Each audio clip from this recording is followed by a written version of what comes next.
Are you at a stage of your life where you know that you need to start investing in yourself? This is Simon Lovell bringing you growth in under 10 minutes. And in this video, I'm going to be sharing with you my own personal investment strategy, which has helped me achieve so many different things in my life. Stay tuned.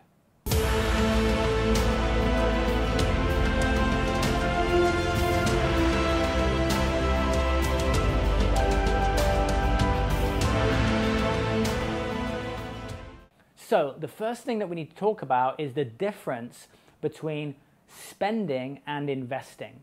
I'm sure, like many people and just like myself, there's been a period of your time where all that you've done is just spend money on things that didn't really have value for you, right? And we all do it, we all buy things, but if that becomes a habit and we don't invest in ourselves to learn and educate, then we get stagnant. And I noticed a massive shift actually when I was going through a relationship breakdown and I had anxiety. I can remember being at my friend's house actually on the grass and I just had a panic attack. And that panic attack that I had around this relationship woke me up to start looking into how I could actually start to help myself. And so what did I do? I went onto YouTube, I found some videos, and then from that, I invested in a training course. And from that opened up my mind that actually I could change myself. I could actually change as a person. And when we realize that we can change and we start implementing the things that we learn, not just accumulating knowledge, but actually actioning that, then that's when we start to understand that the more that we do that, then we can actually reach massive new levels of happiness. We can move into different careers. We can actually excel financially and not be in debt. And so I had these 7 credit cards that were racked up and I managed to clear all of that debt because I actually started to invest in myself. Now this is my own personal journey, so I'm not going to tell you what to do, but this is what I did for myself. And so I had about $40,000 to $50,000 racked up over 7 credit cards. Most of it was spent with online gambling. Honestly, most of that was using online casinos, and so I had nothing to show for it. But then I had $6,000 left, and I'd invested in courses and books and things like that. But I took $6,000 and I actually invested in a mentor who was $30,000 for the year. Again, this is not something that everyone would do, but that's what I did for myself. And that investment that I made paid dividends because I ended up growing my business at the time from 0 to $1 million in 18 months because I learned sales, I had a mentor, I had guidance from someone who already had that experience. Now, whether that's initially a book and then you have some calls with someone, or you go into a program or a mastermind or a coach, whatever it is, it's the same thing. It's taking a portion of what you make and making that decision that I'm going to commit whatever it takes to not just learn, but also start to implement those things.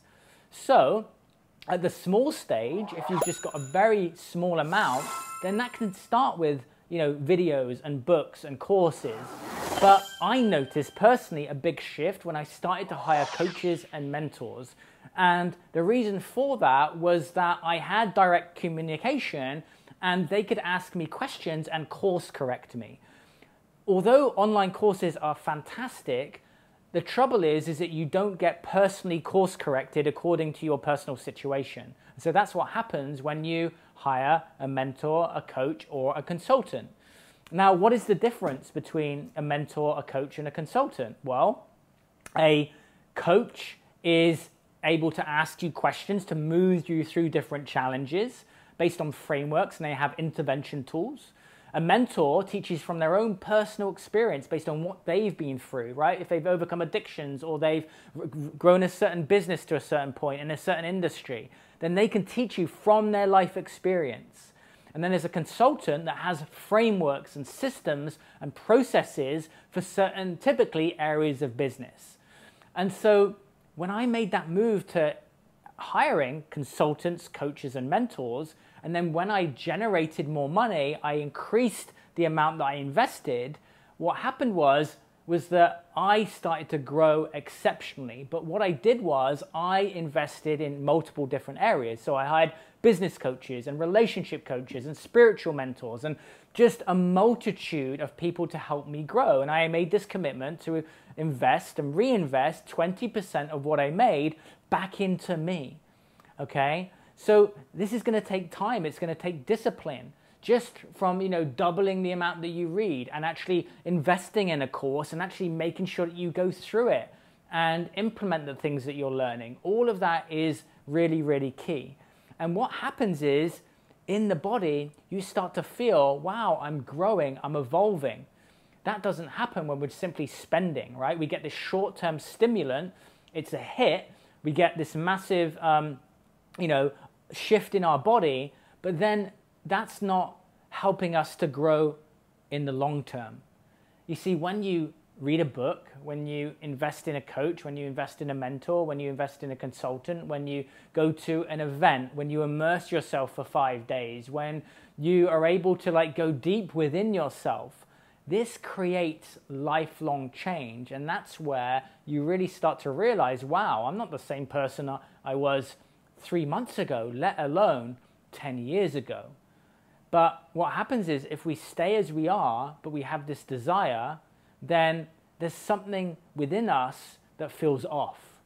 And so maybe that's why you're here watching this video, because you've reached a turning point where you recognize that you need to start going deeper. And sometimes we've got these beliefs that stop us, right? For example, a big one that a lot of people have is, well, it must be a scam, or, that must not work. And all of these statements, all of these excuses stop us from growing, right? So everyone's out to get me, everything, it's all about someone else.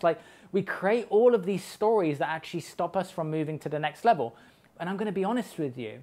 I have made investments where, quote unquote, it didn't work, right? But here's what the belief I have now, which is if I make an investment and even though I might not get an immediate hit or return, I know that at some point I'm going to use that knowledge.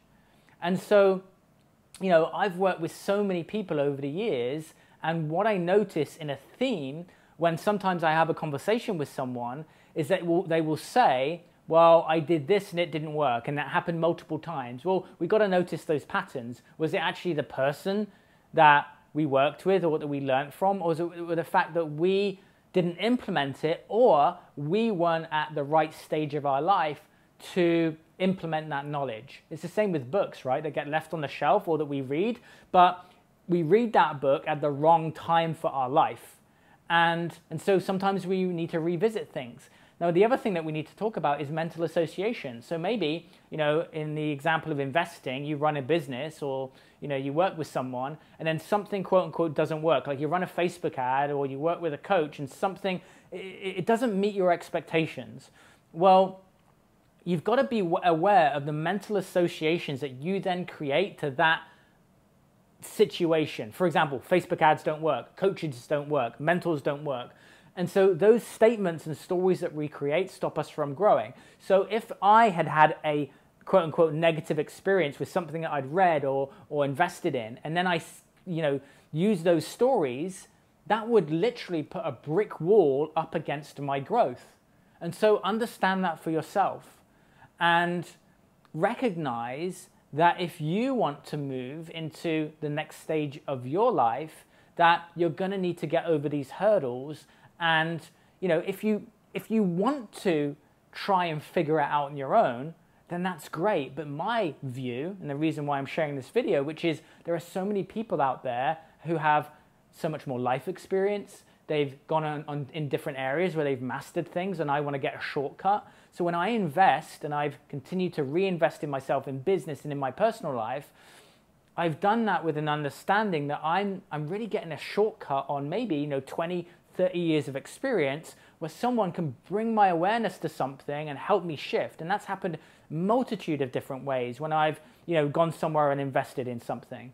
The other benefit of when you hire someone who's got experience in whatever field is that they will also open up the door for you to go deeper into something else which you didn't even fathom at that point. I'll give you an example. So I got involved in meditation, and then when I went to India, my mind got opened up completely into a whole new level of meditation and then into energy work. And then from that energy work, that piqued my interest to go deeper into more healing, which helped me heal through my trauma, through the modalities and the healing work that I then invested in, but that would only have happened had I made the initial investment. So when I reverse engineer and I look at where I am now in my personal life and also in my business, it all starts from that first investment that we make in that course or that book that then enables us to go deeper because we actually get some kind of shift.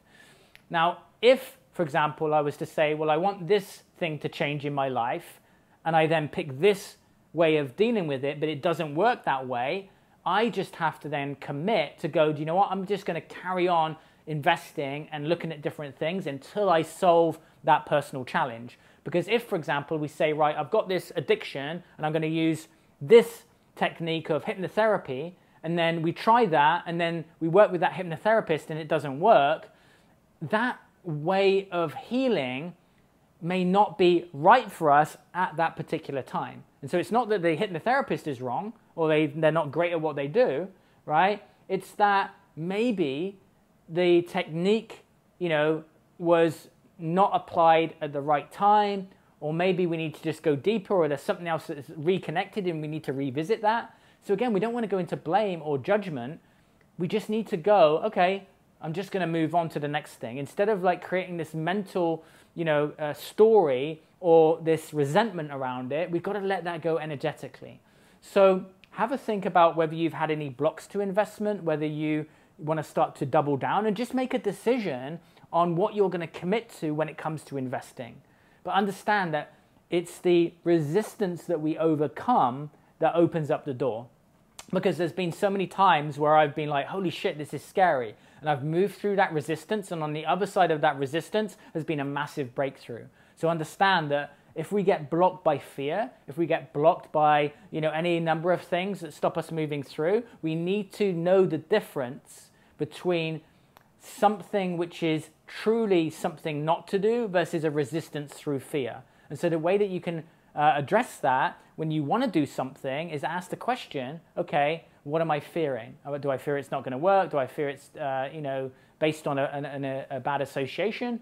And so you've got to have the feeling and recognize the feeling of what you're desiring versus whether there's a fear that's holding it back.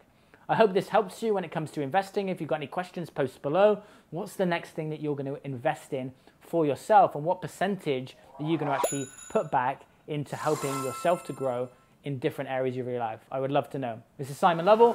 Hit the subscribe button, also hit that bell to make sure that you get regular updates, and I'll see you very soon. Take it easy.